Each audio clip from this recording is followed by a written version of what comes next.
Oke guys, kali ini kita mau bikin tutorial apa saja yang harus dicek ketika serah terima rumah ya guys ya. Dan ini merupakan komentar yang paling banyak orang bertanya dia ya. Dan kebetulan rumah ini sudah selesai di tim project, mau diserah terimakan ke tim marketing. Dan biasanya kita ada ngecek secara keseluruhan dia ya. Nah, biasanya dari depan kita cek itu pintu. Nah, semua pintu baik di pintu depan ataupun kamar itu semua dicek ya. Nah, biasanya kita cek itu di kerapatan pintunya. Jangan ada yang mereng-mereng atau ada yang bolong-bolong, tidak presisi dia ya. Kemudian di kuncinya paling penting. Jadi kunci ini putarnya harus enak nih. Pastikan dia pas masuk ke lubangnya ya. Jadi ini kita slow aja putar enak. Nah, ini dia. Kemudian yang dicek di pintu itu adalah jangan sampai dia tergesek pintu sama lantai. Itu harus Anda cepat perbaiki sebelum lantai Anda rusak dia ya. Nah, kemudian ini kita coba buka lagi. Kita tes, ini ada kuncinya semua. Nah, tidak ada yang kena di lantai ya. Oke, ini mantap. Kemudian cek pintu itu juga, kalau dia posisi berhenti di tengah-tengah gini, dia tidak boleh bergerak ke sana atau ke situ. Artinya ini pasangnya udah presisi banget seperti begini, stabil. Kalau Anda pasangnya tidak baik, dia akan tutup ke satu arah sini atau ke sebelah situ dia ya. Jadi pintu dicek seperti begitu dan kita coba kunci lagi. Nah, ini kuncinya enak. Semua kuncinya enak dia guys ya. Oke. Dan rapatnya kita lihat dari dalam lagi. Itu dia. Semua pas rapat dia seperti begini guys ya. Dan sisi sininya juga rapat semua dia guys. Itu pintu, kemudian jendela. Kalau Anda kusen seperti begini, Anda boleh coba cek semua sudah rapat apa belum di pinggiran ininya. Kalau sudah rapat sudah oke, dicoba engselnya. Kadang engselnya suka los. Nah, kita coba dorong. Nah, bisa dia guys ya, dan bisa tutup dengan enak, tidak ada bunyi apa-apa dia guys. Nah, itu satu. Kemudian biasanya yang dicek lagi itu adalah stop kontak atau saklar.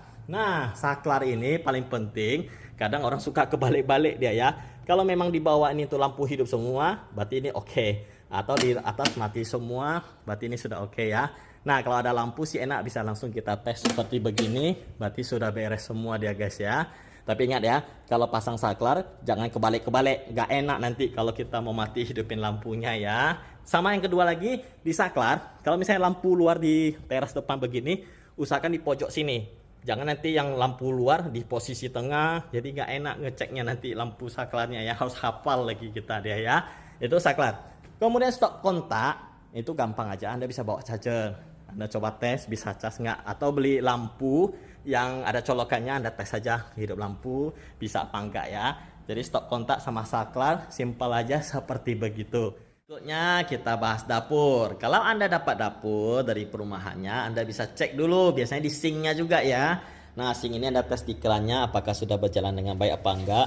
Nah, ini tes airnya bisa keluar, kita sebelah sini keluar, jadi ini air berarti saluran airnya sudah oke semua ya. Nah, kalau untuk sink, Anda coba tes apakah ini mengalir dengan lancar apa enggak dia guys. Anda tes semua. Nah, ini berarti bisa mengalir ya. Coba saya matikan airnya. Nah, dimatikan berarti dia langsung bisa turun airnya kering. Oke. Kemudian biasanya saya minta ditutup dulu ininya. Nah, Anda kasih rendam agak tinggi sekitar 5 cm misalnya airnya dibiarin. Nah, baru Anda lihat ada kebocoran apa enggak semuanya. Nah, setelah udah itu gak ada bocor aman, baru Anda buang lagi semuanya. Kita tes betul-betul berjalan dengan baik dia ya. Nah, ini direndamin. Tapi itu waktu lah ya, nanti Anda buka semua bisa kering. Itu yang penting di sink. Jangan sampai ada yang mampet, ada yang bocor. Nanti kitchen set kita repot di bawahnya tentunya ya. Nah, kalau untuk ada kompor listrik, cooker hood, Anda tes saja semua listriknya seperti begitu. Kemudian, nah kita bahas jendela. Ini yang sering orang kelewat dia guys ya. Jadi jendela kita tes semua relnya apakah bisa mulus apa enggak jalannya seperti begini. Nah, yang penting dia enak dia guys ya. Nah, untuk jendela kebanyakan orang kadang salah pasang. Jadi silikon ini kan sisi luar ya, ini sisi luar. Silikon harus di sisi luarnya. Oke. Yang karetnya itu di sisi dalam yang benarnya. Nah, seperti begini ini karetnya ya. Kalau Anda pasang karetnya di luar, itu nanti kalau ada hujan-hujan dari luar tempias, dia bisa masuk ke dalam. Makanya silikon tuh harus di luar juga dia ya. Nah, ini Anda perhatikan, semua bisa. Yang penting dites semua relnya guys ya. Nah, bisa dikunci dengan baik dan benar semua dan sudah rapat tentunya. Nah, kayak misalnya gini juga, Anda pastikan jangan terlalu banyak rongga gerak-gerak gini. Nah, kalau ada angin kencang, dia bisa bunyi-bunyi, nanti dikira ada setan rumah itu dia guys ya. Jadi biasanya ini ada busa-busa pelindung di sampingnya. Mungkin ini lupa pasang, nanti kita ingatin. Jadi supaya nggak bunyi-bunyi. Nah kayak gini kalau ada angin kencang bunyi-bunyi dari luar dia guys ya. Nah kita lihat. Oke, jadi jangan sampai ada angin kencang nanti bunyi-bunyi tak enak. Malam-malam tidur getak-getuk dikira ada setan ya. Jadi gak ada itu dia. Kemudian, nah di jendela-jendela seperti begini. Kalau ada merah biasanya di sini kunci ya. Kalau hijau berarti terbuka. Jadi ke bawah tuh harus terbuka hijau, di atas tuh berarti ngunci dia guys ya. Jangan kebalik dia guys. Dan ini kadang orang suka pasang kebalik, jadi ini yang kunci yang baik dan benarnya. Ke bawah buka dia seperti begini, biasanya ada tanda hijaunya ya. Ini harus dicek semua relnya, kerapatannya, posisi tutup bukanya juga ya guys ya. Kemudian apalagi lantai keramik ya, tentu harus Anda cek semua dia. Jangan sampai ada yang sompel atau kompong. Kemarin di video sebelumnya ada beli stick bendera aja di toko-toko. Nah kalau nggak ada yang kompong sudah beres.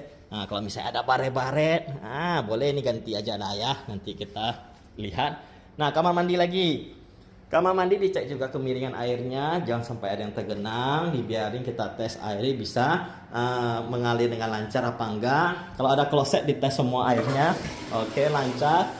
Jet shower dites. Oke aman semua. Nah di wastafel juga Anda harus pastikan wastafel ini airnya juga bisa keluar dengan baik. Nah pembuangan air juga baik. Biasanya juga dites ini sudah dibiarin, berarti dia kalau bisa turun berarti salurannya aman. Sama seperti sink dapur, Anda tutup, Anda biarkan rendam dulu. Nah nanti bila ada yang bocor nggak seperti begitu, baru Anda buka lagi biar air turunnya kencang. Ketika air turun kencang, lihat lagi ada yang bocor apa enggak di bawahnya dia guys ya. Jadi dicek semua dia guys. Kemudian apalagi yang mau kita cek? Kita lihat. Nah yang berikutnya harus kita cek adalah plafonnya.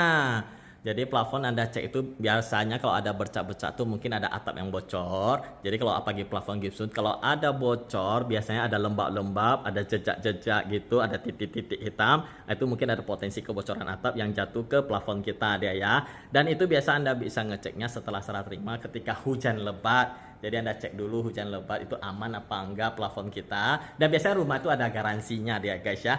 Garansi 3 bulan pada umumnya. Jadi setelah serah terima pun Anda bisa klaim lagi garansi kalau ada ke atap yang bocor ya. Dan itu biasanya pas hujan lebat baru bisa ketahuan dia guys ya. Dan kira-kira apa lagi yang harus kita cek ketika serah terima? Mungkin bagi Anda yang tahu boleh bantu di komentar. Jadi kita bisa sama-sama belajar ya. Semoga bisa jadi inspirasi untuk kita semua. Oke,